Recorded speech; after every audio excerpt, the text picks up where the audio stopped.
Hello everyone আকৌ এটা mini ব্লগৰ সৈতে মই আপোনালোকক পুনৰ স্বাগতম জনাইছো। যেহেতু আজি সৰস্বতী পূজা সেইবাবে অকমান নিজকে সাজি কাচি লওঁ বুলি ৰেডি হলো। একেবাৰে সাজি কাচি যাব ওলাইছো কলেজলৈ।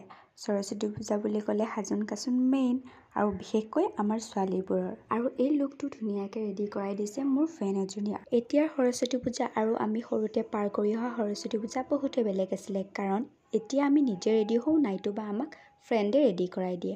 আৰু সৰুতে যেতিয়া মাহঁতে আমাক ৰেডি কৰাই দিছিলে তেতিয়া এক্সাইটমেণ্টটো বহুত বেছিয়ে বেলেগ আছিলে, কাৰণ একো নাজানিছিলোঁ মাহঁতে কি পিন্ধাব কি নিপিন্ধাব কেনেকুৱা বা দেখিব, সেইবোৰ লৈ মানে বহুত এক্সাইটমেণ্ট আছিলোঁ। আৰু আজি মই নিজে ৰেডি হৈ থাকোঁতে সেই দিনবোৰলৈ মনত পৰিল। যি কি নহওক বাৰু মই কলেজ আহি পালোঁ, আৰু কলেজ আহি পাই মেলি গোটেই ফ্ৰেণ্ডছখিনিক লগ পালোঁ, আৰু সিহঁতে মোৰ কাৰণে খিচাৰি খাবলৈ ৰৈ আছে। সেই বুলি দেৰি নকৰাকৈ গ'লোঁ আমি খিচাৰি খাবলৈ। পিছে লাইন পাতি বহুত বেছি দীঘল লাইন আছিলে। পূজা কৰাৰ পিছত আমি ফটো উঠিলোঁ, ভিডিঅ' বনালোঁ। তাৰপিছত আমি গ'লোঁ অলিভ গাৰ্ডেন।